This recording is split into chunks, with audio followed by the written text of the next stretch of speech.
All right. Good morning, Carbon County Commissioner Chris Lukasevich. It's about 11:40 in the morning. Just finished up the weekly Carbon County Commissioners meeting. And for about the next 15 minutes, I'll go ahead and be live. Probably till maybe 10 minutes, 15 minutes. I'm going to be live. I'm going to discuss for a couple minutes this week's County Commissioners meetings, any highlights that may have come from that meeting. Also, this is an opportunity for you to provide any input, make public comments as you deem fit and necessary. You can go ahead, go to the Facebook page, C4 Chris Carbon County Commissioner, and post your comments in there. So for about the next 15 minutes, I'm just going to be here reviewing the highlights of the Commissioners meeting. I will get started in just a minute or two.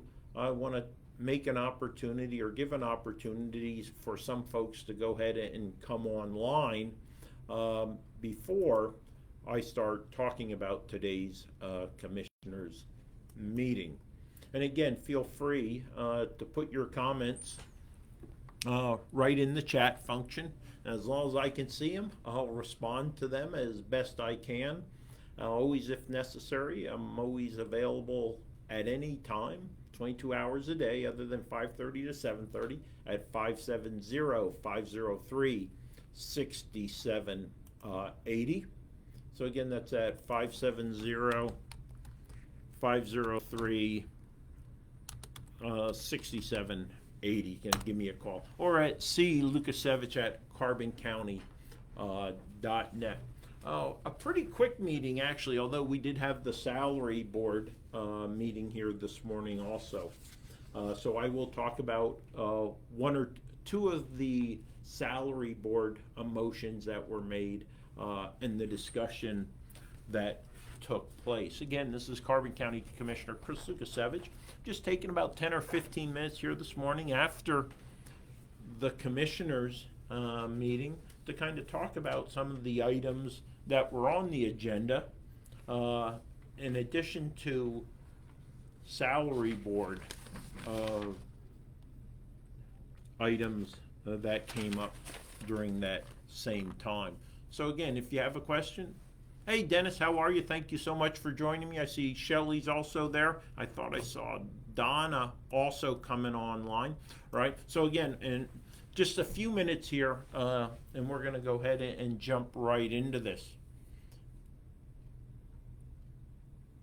Well, thanks, Dennis. Yeah, and I am going to discuss that position, the necessary, absolutely critical position that needs to be filled down in HR. Again, my concern was the duty description, the job title duty description didn't really fit the needs. And you'll have people who are applying who really don't have the skill set, the attributes, or capacity to pick up on some very complicated tasks. Family Medical Leave Act, payroll, as two examples. Onboarding and offboarding of new personnel, that's not so challenging, but those other two are. So let me take a quick look at the agenda here, see what items popped up in regards to the Commissioners meeting. Oh, and it wasn't that I had a comment or a message sent to me here just overnight, and I will respond to that direct message. And it was regards to, what is Carbon County doing to enhance election security? And today we did approve an election agreement with Suzette Kurtz of Lehighton, and that's an agreement between the county and Ms. Kurtz to provide acceptance testing and new voting machine equipment, training, machine demonstrations, and logistics and accuracy testing procedures for the 2021 municipal elections. So we have her contracted for up to 35 hours to assist us with ensuring the functionality, accurate functionality of our voting equipment that is used here in Carbon County. And I gotta say, I did not witness any glitches with our voting equipment. Doesn't mean things might break down for a few minutes, have to be brought up online or stuff like that. But during the elections, our equipment worked quite well. Well, we might add a few other snafus, right, using the military terminology during the last general election. But from a technical software side, things actually worked pretty well, and we always had built-in redundancies of systems, be it the scanning devices or whatever, should there be a deficiency or should one occur. So that's, again, election security came up. Further business. I want to remind senior citizens, those who care for senior citizens, have family members who are senior citizens, that the Carbon County Agency on Aging has established its Facebook page. That'll be another medium platform which the Area Agency on Aging will be utilizing to get information out to the public about services that are focused or senior centric. In Pennsylvania, senior citizens age 60 and older are eligible for those senior specific programs. And again, at facebook.com/Carbon AAA is the Area Agency on Aging Facebook page. I'd encourage you to go there, like it, follow it. Again, if you have interaction regularly with seniors, you want to know where to go for senior information as it pertains to programs here in Carbon County, that's going to be the Carbon County Area Agency on Aging's Facebook page that was just stood up. Like it, follow it. Help us out. Let's get the word out. Muy buenos días, mi compañero, cantante y futura leyenda. Un placer para tener usted con nosotros hoy día. Estoy haciendo un repaso de la junta de esta mañana de los jefes del condado. So again, thank you for joining me. So the third item I want to talk about on the agenda is under further business. I made a motion for approval of a contract, a CoStarz contract, so that's the state contracting system, with visual sound out of Broomall, Pennsylvania, for a total of about $101,000, and that is for the purchase of an installation of all the audio-visual equipment for the new multi-purpose conference room, training room in the 44 Susquehanna Street building that is being renovated right beside Mist, right across from Woods Ice Cream or the Hooven building, kind of catty corner for that at 44 Susquehanna Street. So that's, of course, the cameras, so meetings can be live streamed.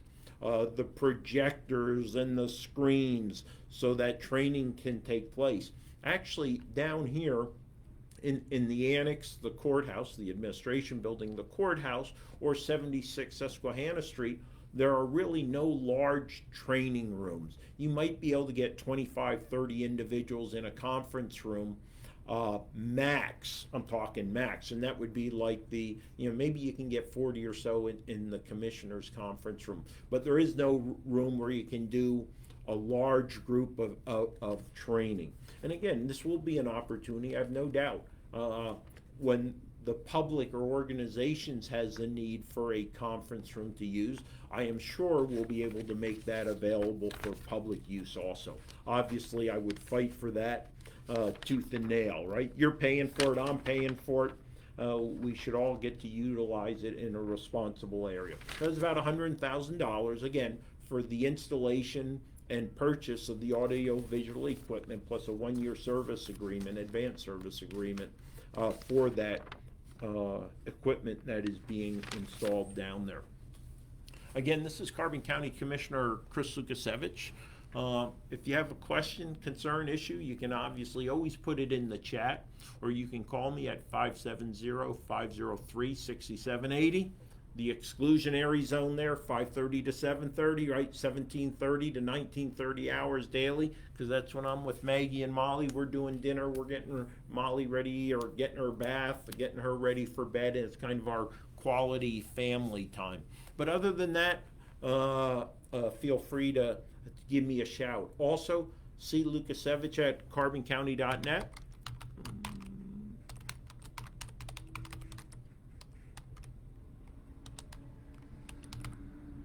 Is the email address you have issues or concerns, and that goes direct to me. Now, if you would email to the ccommiss@ptd.net, that's on the website, that actually goes through the front office staff, and then they forward that on to the respective commissioner for that. However, so this is the most direct route to me, that clukasevich, carboncounty.net, or 570-503-6780. So, salary board. 2 items there, and we're going to wrap this up in the next 5 minutes or so, trying to look at my notes. Oh, there it is, my manila folder. That's not the orange one. All right. So you would see, and a great question was asked by Alyssa or Amy Miller. We established, let's see, that's the trainee, there's the public defender. Okay, so we changed the salary of one chief public defender from $62.4K per year to $90,000 per year. So that's a jump of about $27,600 or so. Pretty significant drop. Understand that the public defender position is part-time, plus a multitude of part-time public defenders, lawyers underneath him, in addition to full-time employees. The Board of Commissioners have been considering for some time of making the public defender position a full-time position, and that's what occurred today. But in order to offset the cost of that, and recognizing that a full-time public defender, head of that office, would be able to do more, we abolished the position of one public defender. Now, that public defender earns about $38,000 a year, plus they get all benefits. And benefits could be anywhere from $25,000, $26,000, $27,000. So abolishing that position, quote unquote, saved about $58,000 to $60,000, maybe even a little bit more, up to $65,000.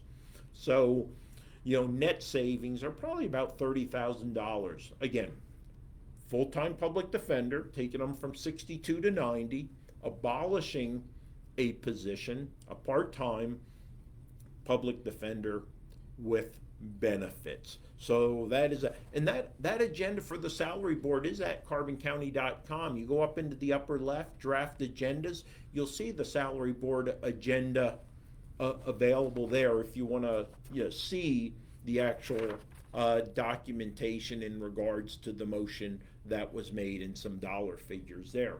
The last one I want to talk about before we finish up here in the next couple minutes is the Human Resources Department. There's been a critical need, even pre-COVID, for an additional HR assistant. They are truly in that office, 3 individuals, overwhelmed with workman comps claims, onboarding and offboarding. The county does have quite a bit of turnover, mostly in corrections officers. 911 would be another example. Children and youth a little bit. So again, you do have a lot of onboarding and offboarding that has to take place. Creating and then you're doing workman comps claim, payroll, Family Medical Leave Act. All those take an inordinate amount of time for about 400 employees, 300 full-time, about 100 part-time. Plus, we're talking about 4 different unions, right, or collective bargaining units. 1 Teamsters, 2 AFSCME, and a Sheriff Association. And guess what? They all have different rules for leave, vacation, sick. It's crazy, right? They're all disjointed. So it's a very complicated payroll process every 2 weeks as they work payroll. A critical position. But what had happened is the duty description that was presented for this position was the exact same duty position for an existing position, a human resources assistant. Again, while it's great to have someone who can play all positions on the field, this requirement is really to take the burden off the existing employees who are overwhelmed with the FMLA, the payroll or onboarding, offboarding. So my position was, well, let's go ahead, continue, vote for this position today to establish, but prior to advertising, we need to modify the duty description to accurately reflect what we expect that individual to do, key essential functions or tasks, and therefore, by correcting that prior to going out for offering the position, what you have is the potential to be recruiting people who have the experience background better set already for the tasks you want them to do. Instead of simply relying on the fact that, well, we'll bring in a generalist and then we'll just OJT it for a year. Well, what I'd like to do is be a little bit more specialized. During the selection, the hiring process, advertise and interview individuals who have experience in Family Medical Leave Act, who have experience in payroll, who have experience specific to onboarding, right? The metal tasks, the mission essential task list, metal tasks, if I can borrow an Army term, that's what you want to hire for. And then all those other general tasks can be easily learned, filing, taking phone calls. HR does do the onboarding. It takes a couple hours for each one. Part of the challenge is too, Dennis, that none of the documentation is online, right? What should occur in a perfect world is, as soon as an individual is hired, right, when they've been notified they're hired, electronically that packet of electronic forms, PDF fillables, should be sent to the individual. At home, they can either fill it out online, email it back, or print it out, send it back. I prefer them to go ahead, electronically fill them out, email it back, and then they come in for a very short period of time because all the documentation is already filled out. Putting your mother's maiden name, who do you want on insurance, right? That could all be pre-done. So instead of 2 or 3 hours sitting across from each other, maybe you only have to spend a half hour or an hour to explain particulars or benefits. But there is something to be said for department heads owning the process. What has worked seemingly okay is a centralized onboarding process. Some corporations, entities do that, some don't. The fact is, I think there's that thought about specialization, generalization. HR folks do it every single day. They're going to do it much more efficiently. The fact is, other than some of the offices that have high turnover, you're only hiring every once in a great while. So you're never good at it, right? You're always just barely getting it. And you're wasting more time calling to HR. Can you refresh me on how to do this and that? So I think, that's something that could be considered. But I see much more efficiencies in the specialization of it and leverage technology, right? And we're not doing a good job of leveraging technology. Matter of fact, 3 licenses were bought for Adobe, plus the 3 HR folks were provided the training opportunity so they could learn how to develop PDF fillable forms. I have not seen one PDF fillable form come out of that office yet. So there's work to be done. Hey, so this is Carbon County Commissioner Chris Lukasiewicz. I actually have a 12:15 meeting, so I do have to cut out of here. I'm running a couple minutes late already, but nonetheless, it's my time is most importantly utilized interacting with you all, providing you an update. Again, any follow-up questions, 570-503-6780 or see Lukasiewicz, carboncounty.net. Again, I appreciate those who have tuned in now, those who will tune in the future. Never hesitate to message or call me. I love your input, your comments. I love to be challenged in my thoughts. If I'm not thinking straight that day, let me know. If you agree with me, let me know also. That's fine. Again, I'm here to serve the public. I'm here to serve the 64,000 residents of Carbon County. So again, and in the future, we need to talk this 2A sanctuary thing that's going around. We'll probably save that for Carbon Matters, though, when we can talk about it at depth. Okay, Chris Lukasevich, Carbon County Commissioner, have a great day. I'm ending this right here.